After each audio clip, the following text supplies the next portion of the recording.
Mga pamangkin, nandito tayo sa bahay, sa taas yung opisina. Itutur ko lang kayo doon sa opisina natin sa taas. Kaya medyo matagal-tagal din tayo walang upload dahil nagseryoso tayo sa kabilang channel. Pero ngayon, simula na tayo next year. Pero may mga schedule na ako ngayong December. Advance Merry Christmas ha. Today is December 19. 6 days na lang Pasko na. So silipin natin yung office ng tito ng ina mo. Ayun, nag-ilaw, grabe. Silipin natin.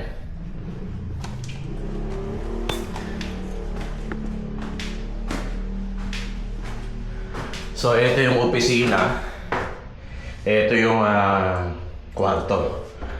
Ayun, nakalak pa.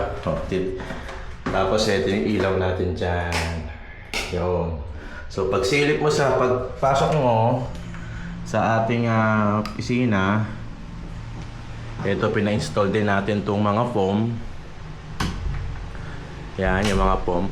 Meron tayong ang tawag dyan, yung pin light, down light. Tapos meron din na main. So ito pina-install din natin para kahit papano hindi naman kailangan soundproof. Ang point lang dito ang purpose lang yan para wala masyadong echo. So yung mga bag nandito na, kulang pa nga yan. Marami tayong bag, medyo favorite ko kasing collection yung bag, kaya hindi na magkasya. Siyempre yung mga helmet natin dyan nakasabi. Tapos eto na yung pinaka-opisina natin. May bintana tayo rito, itatakpan natin. Bibili pa ako ng isang kortina, tatakpan natin yan, pati yung maliit. So syempre, eto ang plano ko dito, maglalagay ako ng sopa para doon sa kabilang channel, yung When Tito Talks. So dyan yung podcast natin. So yan na yun, podcast. It's either sopa na maliit o isang couch, doon ako magpa-podcast. Tapos kalat-kalat pa nga yung mga gamit. Ito na yung pinaka-main na opisina natin. Ang idea kasi dito, baliktaran kasi to. Baliktaran. So ito yung nagpa-podcast sa kabilang channel, tapos dito naman yung editing. So tatalikod ka lang naman. Yun lang naman ang idea niyan. Pag talikod, yun na, nasa kabila ka na. Nasa kabilang trabaho ka na. Hindi mo na kailangan tumayo, lumipat ng trabaho. Yan. Hindi pa ganun kakompleto yung gamit kasi itong ilaw gusto kong palitan ng maliit lang. Kaya hindi pa masyado. Tapos pagpasok mo dito, pag upo, yan na yung trabaho natin. Ito yung mic natin sa kabilang channel. Ito yung mga hard drive natin. Dito nakasave yung mga videos na inaano natin. Tapos yung cabinet, yung cabinet na para sa mga camera. Siyempre yung libro, hindi mawawala. Siyempre Bible. Pagka may mga time, binubuklat-buklat natin yan. Mahilig kasi ako magbasa mga pamangkin Nung college ako, talagang tumatapos ako ng cover to cover. Tapos yung mga gamit natin, dyan, mahilig ako dyan. May mga hindi pa ako na-unbox dyan. Siyempre, yung kabilang channel natin, silver play button. Ito, mayroon ang plano ko dito, yung TV malaki. Yan, tapos editing din. Ito yung ginagamit natin, bag. Tapos etong corner na to, ang plano dito talaga ay music. Maliit lang wala na, hindi na kaya ng music room, kaya music corner na lang. ganun yun ang idea nun. So hindi na siya music room, ano na lang siya,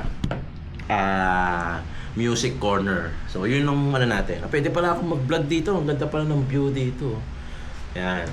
So wala pa siyang aircon. Dito yung aircon plano ko dito yung aircon kasi para tagusan sa kabila. Kaya di electric fan muna tayo. Mainit pa din, Diyos ko. Lalo na pagkatanghali dahil nakatapat yung araw dito. So ito yung music corner. So magpipiano ako dyan. Yan ang first love ko music talaga Tapos yung gitara dyan. So pwede ako mag-content ng music pero sa different channel na ulit natin. So yun ang trabaho ng tito ng ina mo. Yun ang trabaho natin. Marami tayong trabaho kaya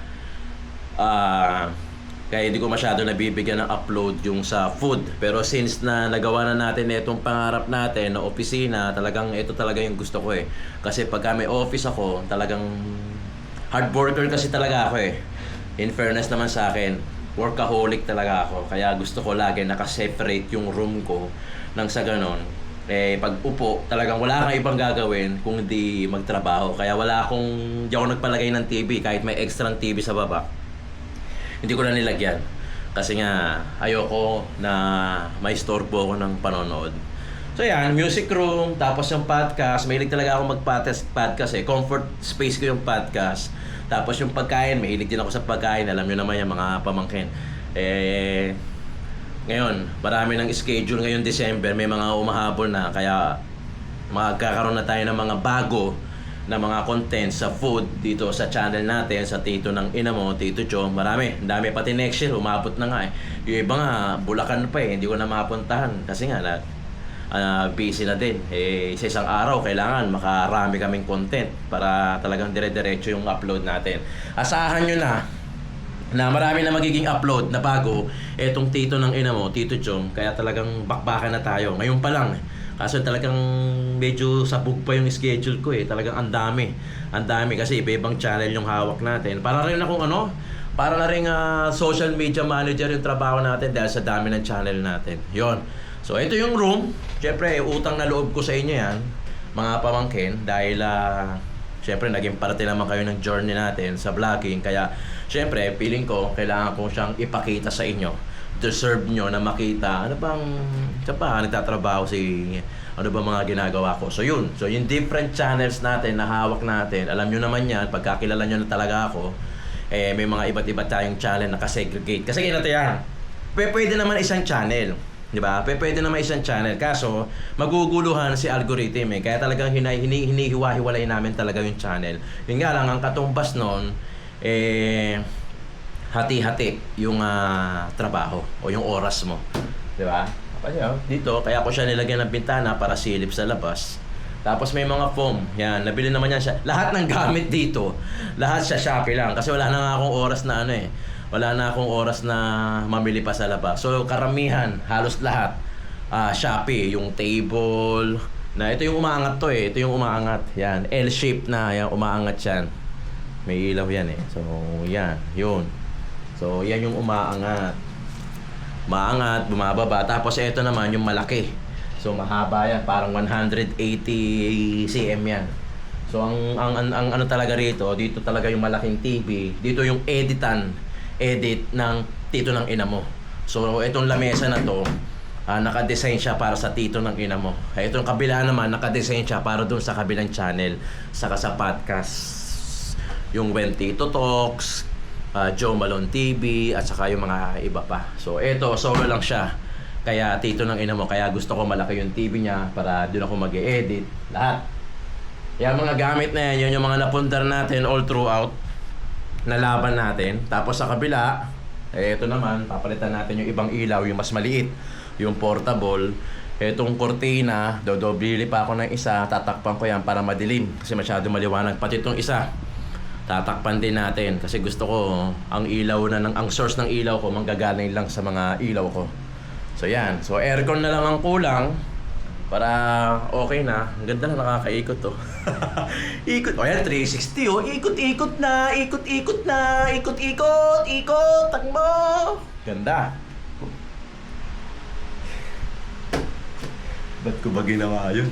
Yung bag. Ito yung ginagamit natin sa Tito ng Ina Mo. Yan talaga yan. Kaya kung ito may mga sticker pa nga. Yan ang gamit natin. Ito, bahay lang to. O yan. So most likely, dito nagbababad yung Tito ng Ina Mo. Pagka naka-aircon to, talagang dito na rin ako matutulog. Kahit palayasin na tayo. De, yung room, yung bagang katabi nun, yun ang bedroom namin. So yun yung pinaka masters. Maliit lang to. Hindi ako mayaman. Maliit lang to. Mayabang oh. Maliit lang. Parang nasa 80 something lang. Pero pinaghirapan ko to. Talagang pera ko to. Katas ng pagod na binigay sa atin, syempre, ng Panginoon. Pinrasper tayo. Pero sabi ko nga kung ako lang, kung ang Tito ng Ina tatrabahuin ko to, medyo parang malabo. Parang malabo. Kasi talagang sa pangarap lang to eh. Pero talagang pagka pinrasper ka talaga ni God, talagang ano to siguro mga 5 to 7 years in the making. Kasi pagka may pera, papagawa. Pagka wala, okay, stop. Pagka nagkaroon ulit ng pera, pagawa, partial. So, anong nangyari? Inuna ko yung taas, pababa, palabas. Para talagang hindi na babalikan. So, inuna tong... Wala to eh.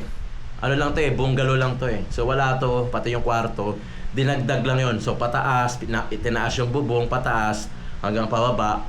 Yun, parang nasa 5 to 7 years ang inabot. Kasi pag may pera, pag gumita ng malaki, paggawa ng bahay. Pagka walang kita, sakto lang, wala. Stop sila. Hanap ako ulit ng gagawa sa susunod. Kasi syempre, hindi naman ako pwede hintayin eh. Tapos pagka nagawa, pagka nakasahod na maayos, gawa ulit, paggawa, hanap ko sila. Minsan iba-iba. Kasi minsan, yung mga dating gumawa, syempre, pag nagkapera, hindi naman ako mahihintay. So, iba yung kinukuha ko para matapos lang. So, parang dalawang contractor yung contact natin dito hanggang sa mabuo siya. Actually, hindi pa siya buo kasi papalabas pa lang eh. Yung labas, yung mga bakod, hindi pa tapos, yung gate, wala pa. So, yun. Ang update sa sa tito ng ina nyo. So, yan ang ating, ang ganda pala rito. Ganda ng pwestuhan pagka ganyan. So, yan. Ang ating update. Oh, huwag na kayong magtaka, ha? Pero may upload tayo. Meron tayong gagawin. Huwag kayong mag-alala. Marami tayong i-upload. Marami rin kumukontak sa tito ng ina nyo. Karamihan yung mga promote ng sugal.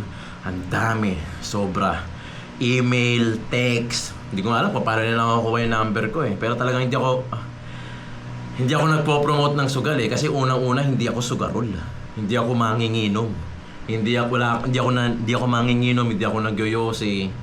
Wala akong bisyo, kaya hindi ko kayang i-promote yung mga bagay na hindi ko ginagawa kasi napakahirap nun, di ba? Yung kain, talagang favorite ko yan, ginagawa ko yan, talagang mahilig akong kumain, kaya yan talaga yung kinontent ko. Kasi mahirap mag-content ng isang bagay o isang content na talagang ikaw mismo, hindi mo siya ginagawa sa totoong buhay. Kaya talagang yung mga nag-i-email sa akin ng mga sugal-sugal, gaya nung isang araw may nag-email na naman panibago, akala ko nga wala na kasi nawala na yung pogo.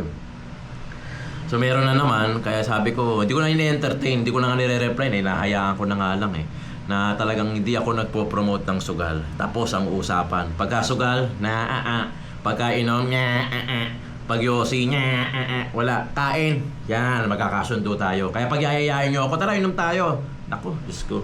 Kayo lang iinom, bababatrip lang kayo sa akin. Coke lang iinumin ko, pwede pa. Pero kung yayayain nyo akong kumain, yan, dyan tayo magkakasundo. Talagang comfort food ko yan. Ay, ano ko yan?